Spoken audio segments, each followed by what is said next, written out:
은혜로운 찬양 하나님께서 기뻐 받으실 줄로 믿습니다. 주님 다시 오시는 그날까지 우리는 놀라운 주님의 은혜를 찬양하는 입술이 되어 주님 앞에 믿음으로 살아가야 하겠습니다. 할렐루야. 오늘도 주님의 전에 나온 우리 모든 사랑하는 성도들 가운데 하나님이 들려주시는 그 음성과 그 말씀이 우리의 심령에 채워지는 은혜의 시간이 되기를 주님의 이름으로 축복합니다. 그럼 예전에 제가 어렸을 때만 하더라도 너는 커서 뭐가 되고 싶으냐라고 물으면 순진한 아이들은 이순신 장군이 되고 싶습니다. 세종대왕이 되고 싶습니다. 조금 지혜로운 아이들은 판검사가 되고 싶고 의사가 되고 싶다, 이런 이야기를 했던 기억이 있습니다. 요즘 아이들에게 뭐가 되고 싶으냐라고 물으면 여러 가지 이야기하지만 대부분 돈과 관련되어진 돈을 많이 벌 수 있는 직업들을 선호합니다. 그 중에 하나가 유튜버가 되고 싶다. 유튜버를 해서 10,000명, 10만 명 이렇게 구독자를 많이 모으게 되면 내가 쉽게 돈을 벌 수 있지 않을까, 그렇게 생각하는 아이들이 많은 것 같습니다. 여러분, 영상을 하나 보여드리려고 하는데, 그럼 저희 교회에도 220만 명 조회수를 기록하는 영상에 출연한 사람이 있습니다. 그래서 소개하려고 합니다. 3년 전에 만들어졌던 영상인데 이 영상이 여러 사람들에게 보여지면서 큰 인기를 끌었던 영상입니다. 우리 잠깐 한번 볼까요?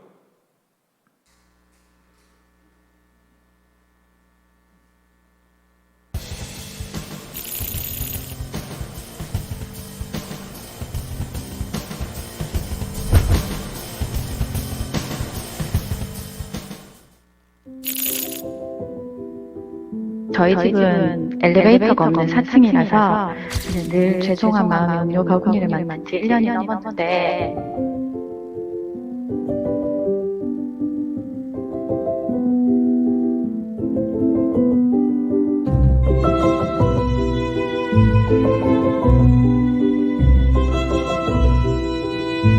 별것 아닌 음료에 그렇게 꾸벅 인사를 하고 가시는 모습에 제가 더 감사드렸습니다.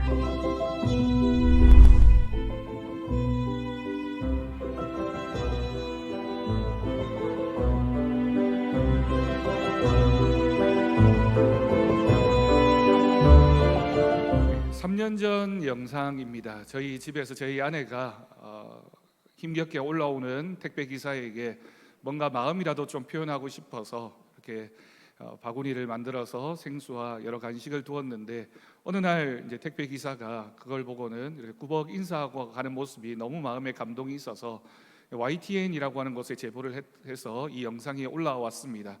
3년이 지나서 제가 말씀 준비하면서 그때 생각이 나서 요즘은 몇 명이나 봤을까라는 생각이 들어서 들어가 보니까 어제까지 해서 218만 명 조회수가 기록되어져 있더라고요. 작은 마음으로 한 사랑의 실천이었지만 그것에 감사하는 사람이 있고, 또 그 영상을 통해서 많은 분들이 감동을 받고 이 시대에 또 우리가 살아가는 오늘날 우리가 함께 배려하며 살아가는 것이 얼마나 귀한 일일까라고 생각하게 되었다라고 하는 반응을 보았습니다. 여러분, 사랑하는 성도 여러분, 누군가 우리에게 하나님 앞에 우리가 서야 할 날이 있다라고 말한다면 여러분 어떤 생각이 될까요? 사실은 인간이니까 언젠가는 우리가 하나님 앞에 서야 되지 않겠습니까?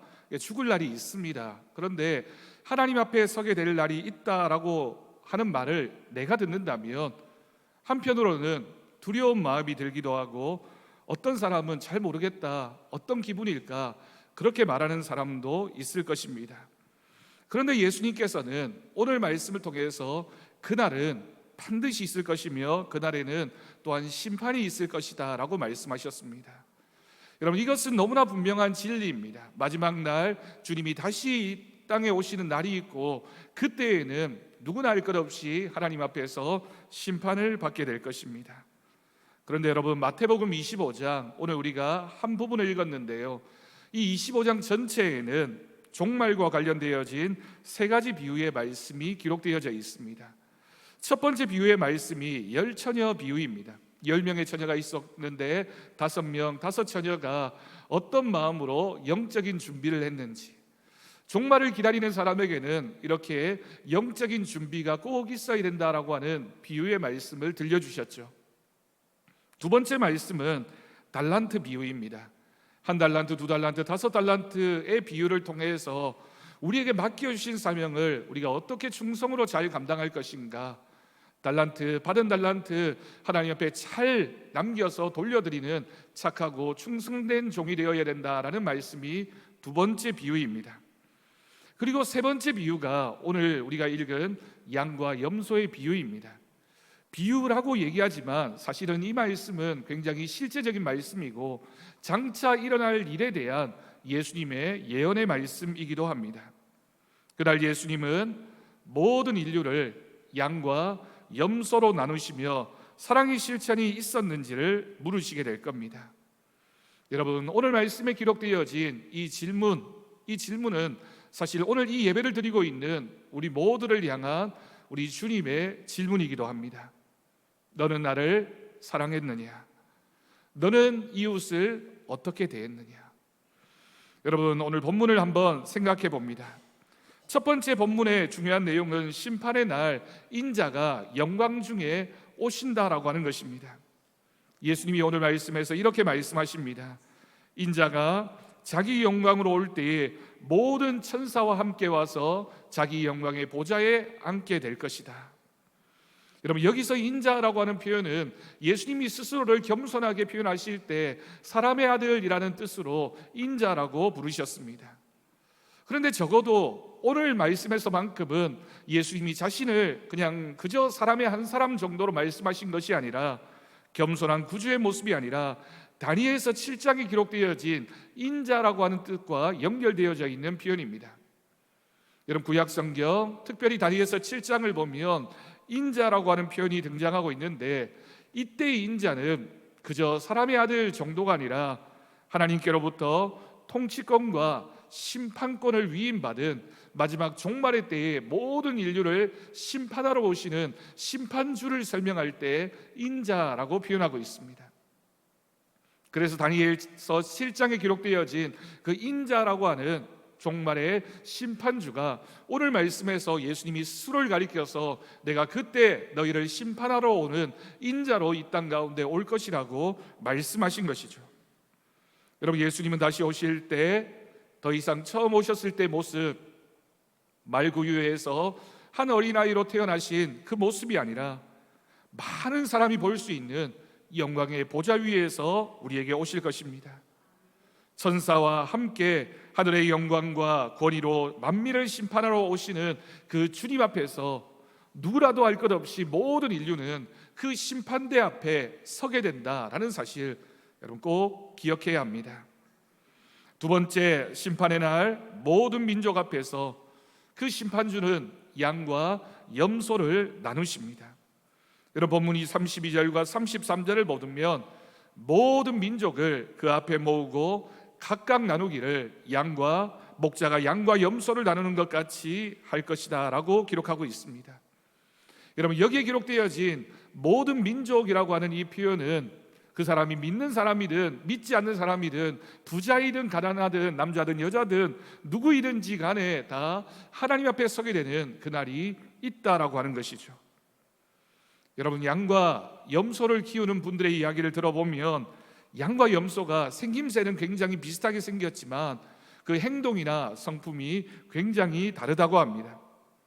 양은 주인의 음성에 귀를 잘 기울여서 주인이 부르면 그 음성에 즉각 대답하는 그런 특성을 가지고 있습니다. 하지만 염소는 그렇지 않습니다. 주인과는 상관없이 제멋대로 행동하고 고집센 짐승이 바로 이 염소입니다.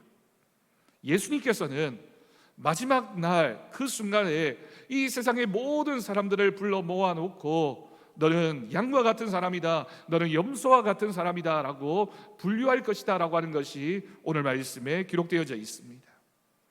두 부류로 나뉘어지게 될 것이다.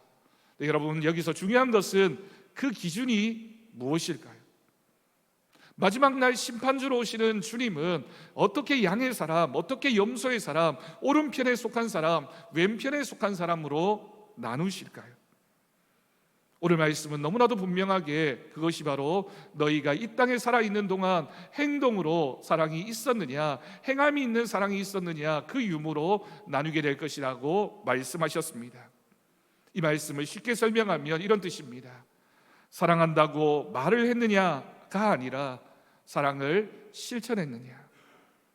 사랑이란 말을 많이 했느냐가 아니라 너는 정말 사랑을 실천했느냐. 네가 그 사랑을 실천했다면 양에 속한 사람, 오른편에 속한 사람이 될 것이고, 그 사랑을 실천하지 않았다면 너는 염소에 속한 사람, 왼편에 속한 사람이라고 우리 주님이 말씀하십니다.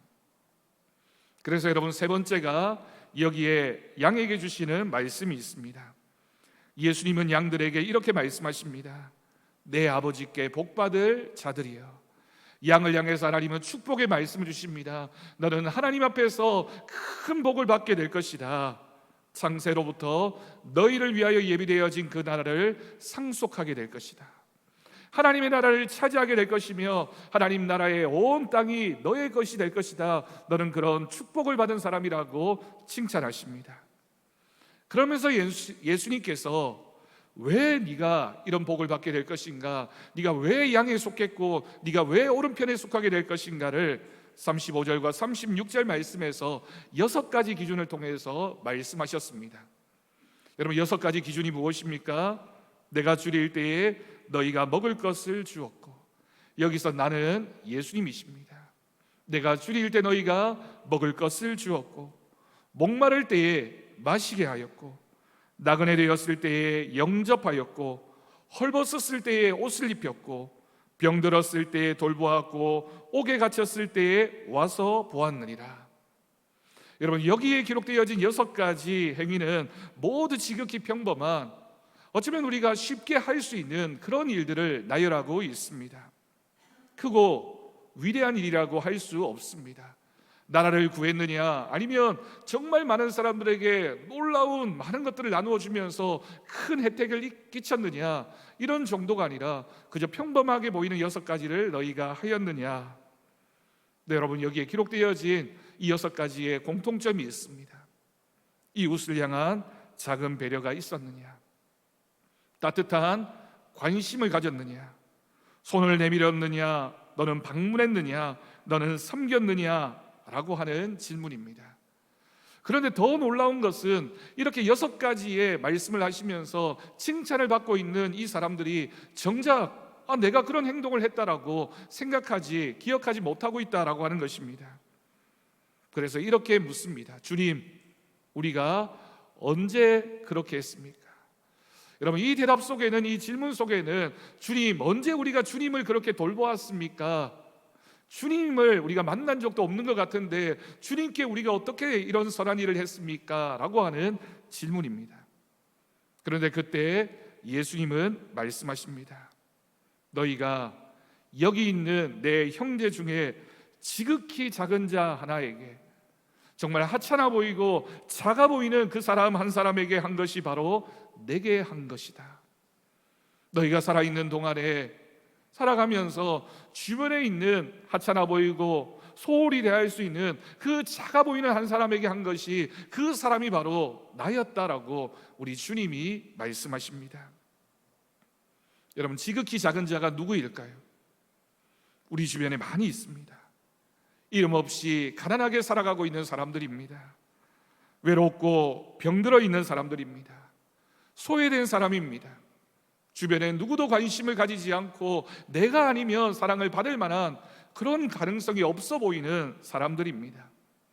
그런데 우리 주님은 그 사람이 바로 나라고 얘기하면서 너희가 그 사람에게 사랑을 베풀었다면, 사랑을 실천했다면 그것이 바로 나에게 한 것이다 라고 우리 주님이 말씀하십니다.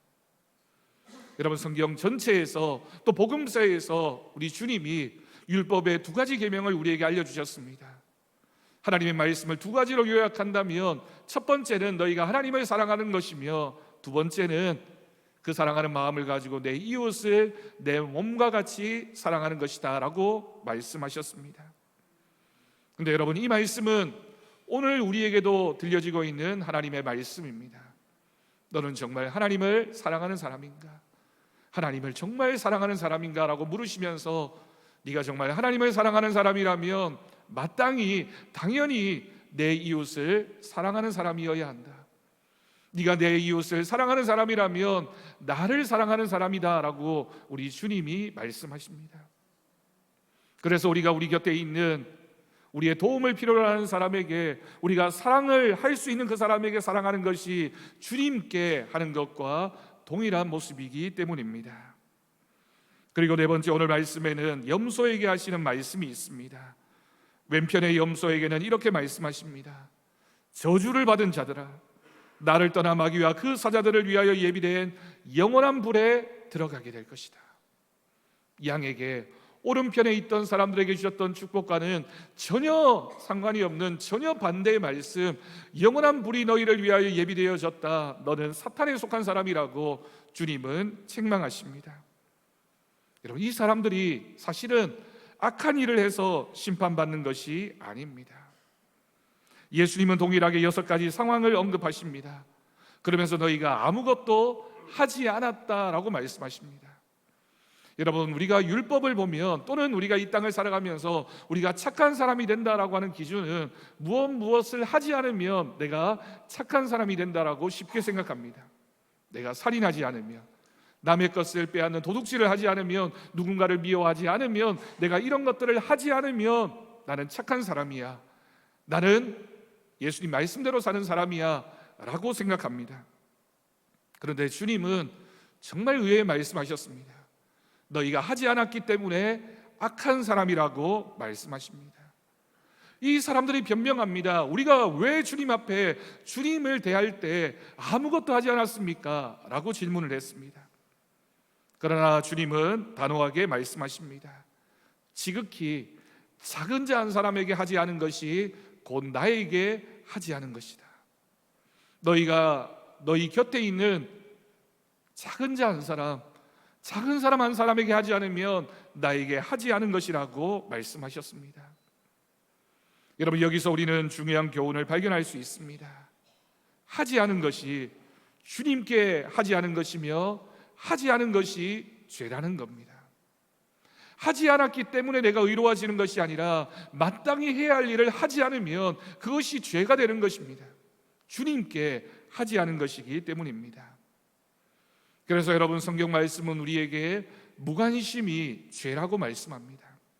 사랑하지 않는 것이 죄라고 합니다. 말만 앞선 신앙이 죄라고 얘기하고 있고, 감정만 있고 실천이 없는 신앙은 결국 예수님 앞에서 외면당하는 믿음이 될 것이라고, 너희는 믿음이 없는 사람이라고 주님께 책망받게 될 것입니다. 제가 예전에 어느 교회에서 청년부 사역을 할 때 있었던 일입니다. 시내에 있는 동아쇼핑 앞에서 금요일 밤 10시에 노숙자 무료 급식 봉사를 청년들과 함께 했습니다. 동대구역 앞에 있는 예사의 집이라고 하는 봉사단체에서 금요일 저녁이 되면 동아쇼핑 앞에서 인근에 있는 노숙자들에게 무료 급식을 하는 그런 봉사활동이었습니다. 그 단체에서 모든 것을 다 준비하고 저는 가서 거기 모여있는 사람들에게 짧게 설교를 했고, 청년들은 함께 그 음식을 나누는 봉사활동을 했습니다. 2시간 남짓 봉사활동이 끝나고 늦은 밤 늦은 시간에 집으로 가는 차 안에서 그 봉사활동에 참여했던 한 청년이 그런 이야기를 했습니다. 자신이 모태신앙이었고 오랫동안 노숙자라는 얘기도 들었고 봉사라는 얘기도 들었고 이웃사랑이라는 이런 이야기를 들으면서, 특히나 교회를 다니는 청년이었으니까 그런 이야기를 얼마나 많이 들었을까요? 그래, 그렇게 해야지 생각은 많이 했지만 정작 이렇게 봉사에 참여한 것은 그날이 처음이었다고 합니다. 그러면서 생각해 보니 자신은 음식을 만들지도 않았고 돈을 후원한 것도 아니고 다른 무엇인가 특별한 그런 정성을 기울인 것도 아닌데, 자신이 건네준 밥과 국을 받아들면서 어느 할머니가 자신과 눈을 맞추고는 고맙다라고 표현하는 그 눈빛이 마음에 큰 울림이 되었고 감동이 되었다. 목사님, 그 눈이 잊혀지지 않습니다 라고 하는 고백을 했습니다. 그저 청년부 행사였기 때문에 임원이 되어서 마지못해 참석한 그런 행사였고 밥과 국을 나누는 그런 봉사였는데, 그 일에 내가 한 작은 일이 누군가에게 정말 귀한 사랑과 마음으로 다가갈 수 있구나를 생각하고는 지금까지 막연하게 가지고 있었던 복음이 뭔가, 이웃을 사랑하는 것이 무엇인가, 예수님의 사랑이 뭔가에 대해서 너무 크게 느껴졌다고 합니다. 청년부가 한 달에 한 번 금요일 저녁 봉사하는 그 일에 이 청년이 열심히 참여하였습니다. 1년이 넘도록 참여한 다음에 그 친구는 아프리카로 봉사활동을 다녀오고 그 이후에도 꾸준히 선교도 하면서 열심히 신앙생활을 했습니다. 이 친구가 서문시장 앞에 있는 약국에서 약사로 근무하는 친구였는데 자신이 가진 수입을 가지고 누구보다 물질로, 시간으로, 봉사로 섬기는 훌륭한 신앙인이 되었고 지금까지도 열심히 봉사활동에 참여하고 있는 귀한 마음을 실천하고 있습니다. 여러분, 사랑은 명사가 아닙니다. 우리는 쉽게 사랑을 명사라고 생각합니다. 사랑은 이런 거야, 사랑은 저래야 사랑하는 거야, 그게 사랑이지 라고 생각을 합니다. 근데 여러분, 사랑은 명사로 가만히 있으면 사랑이 아닙니다. 사랑은 동사여야 합니다. 실천해야지만, 그렇게 해야지만 그 사랑이 완성되어집니다. 오늘 말씀에 예수님의 질문은 단 하나입니다. 예수님은 우리에게 너희가 무엇을 알고 있느냐 라고 묻지 않으시고 너는 그렇게 했느냐, 어떻게 살았느냐를 우리에게 물으십니다. 주님 앞에 서는 그날 주님이 우리에게 시험지를 펼쳐놓고 야, 답안지 한번 작성해봐, 너는 몇 점이야, 그러니까 천국에 가야지, 너는 지옥에 가야지, 그렇게 말씀하지 않으십니다. 우리가 성경을 얼마나 많이 읽었는지, 우리가 예배를 얼마나 많이 드렸는지 중요할 수 있습니다. 살아있는 동안에는 그럴 수 있습니다. 교회를 얼마나 오래 다녔는지 중요하게 생각되지만, 그러나 정작 우리가 하나님 앞에 서게 되는 그날에는 주님은 네가 얼마나 사랑했는지를 우리에게 물으실 것입니다. 우리가 우리의 이웃, 그 중에도 작아 보이는 한 사람, 그 사람을 사랑으로 섬겼는지를 주님은 우리에게 물으시고 결정적인 기준이 됩니다. 여러분, 우리가 그리스도인으로 살아간다는 것, 우리가 예수님의 자녀로 살아간다는 것은, 예수님을 닮은 신앙인이 된다는 것은 믿음으로 살아가되 그 믿음이 진짜라면 반드시 사랑으로 열매 맺게 될 것입니다. 그러니 여러분, 우리는 주님의 질문 앞에 대답해야 됩니다. 어제부터 우리 교회에서 참새 냉장고라고 하는 사역을 시작했습니다. 우리 교회인 중에 어느 성도님 한 분이 냉장고를 기증하셔서 냉장고를 준비했고 그 안에다가 생수나 음료를 채워두었습니다. 우리 교회 주변을 오가는 택배기사나 우체부나 그리고 노인 일자리 활동을 하는 어르신이나 또는 이 무더운 여름에 시원한 물 한 잔 마시고 싶은 어려운 이웃들을 돕는 사역입니다. 생수 한 병, 음료 한 잔에 예수님의 사랑을 담으려고 합니다. 그런데 먼저 이 사역을 전주에서 시작하신 목사님이 제가 이 사역을 시작하면서 조언을 구했더니 저에게 이런 말씀을 하셨습니다. 목사님, 이제 시험 들 일 많을 겁니다. 화나는 일도 많을 겁니다. 포기하고 싶고 때려치우고 싶은 날도 많을 겁니다. 단단히 각오를 하십시오. 전화를 끊으면서 이렇게 말씀하셨습니다. 하지만 기쁨이 많을 겁니다. 여러분, 우리가 수고하고 애쓰는 것, 사랑을 실천하는 것은 결코 쉬운 일이 될 수 없습니다. 때로는 내 마음을 몰라주는 것 같고 왜 저렇게 가져가나, 왜 저렇게 행동하나, 왜 진심이 통하지 않을까 생각되는 순간이 있겠죠. 그러나 섬김은 기쁨이 많은 일입니다. 여러분도 함께 참여해 주십시오. 무엇보다 여러분이 함께 기도해 주십시오. 우리가 우리의 생활에서 실천할 수 있는 부분들을, 우리가 가진 것을 우리의 이웃들과 함께 나눌 수 있는 일은 주님이 정말 기뻐하시는 일입니다. 그리고 오늘 이 말씀은 우리가 그리스도인으로 살아가면서 주님의 그 마지막 날을 준비하면서 우리에게 들려주시는 우리 주님의 음성이기도 합니다. 너는 매일 지극히 작은 자 한 사람에게 사랑을 실천해 보라고 주님이 오늘 우리에게 말씀하십니다. 여러분, 그 지극히 작아 보이는 사람이 우리 가정에도 있을 수 있고요, 우리 곁에 우리의 이웃들, 우리가 엘리베이터에서 만나는 우리의 주민일 수 있습니다. 또는 나를 힘들게 하는 어떤 사람일 수 있습니다. 너는 그 사람에게 나라고 생각하고 주님이라고 생각하고 사랑을 실천해 보라고 주님이 말씀하셨습니다. 또한 너는 생각해 보라고 말씀하십니다. 내가 믿음 생활을 하면서 내 믿음이 말뿐이었는지 실제 행동이었는지를 돌아보라고 말씀하십니다. 주님은 매일 우리의 삶에서 너도 많은 사람을 만나게 될 텐데 그 사람에게 예수님의 목소리로 말을 해보았느냐? 네가 얼굴 마주하고 있는 그 사람에게 예수님의 향기를 드러내었느냐? 그렇게 하라라고 우리 주님은 말씀하셨습니다. 여러분, 전도는 우리 모든 성도에게 주어진 하나님의 명령입니다. 그래서 성도라면 누구나 전도하고 싶죠. 그런데 여러분, 전도에는 꼭 필요한 것이 있습니다. 전도에는 사랑이 있어야 합니다. 사랑이 담겨져 있어야 합니다. 전도지로 전도하는 것이 아니라, 전도하는 물티슈 하나로 전도하는 것이 아니라, 거기에 내가 정말 그 이웃을 사랑하는 마음이 담겨 있는지, 내가 주님을 사랑하는 마음으로 그 사람에게 복음을 전하고 있는지, 그 마음이 전해질 때 복음의 귀한 역사가 나타나게 될 것을 믿습니다. 그래서 사랑의 실천이 바로 전도입니다. 우리가 예수님을 닮아가려는 삶을 살면, 우리가 예수님을 닮은 말 한마디를 하면, 우리가 예수님의 마음을 담고 그 사람을 정성으로 섬기면 그 모습을 통하여 우리 주님이 전해주시고자 하는 복음이 전해진다. 그것이 바로 전도라는 사실 우리는 기억해야겠습니다. 여러분, 우리는 정말 예수님의 말씀대로 살아가고 있습니까? 우리는 정말 예수님을 사랑하는 사람입니까? 우리는 정말 그 사랑을 실천하고 있습니까?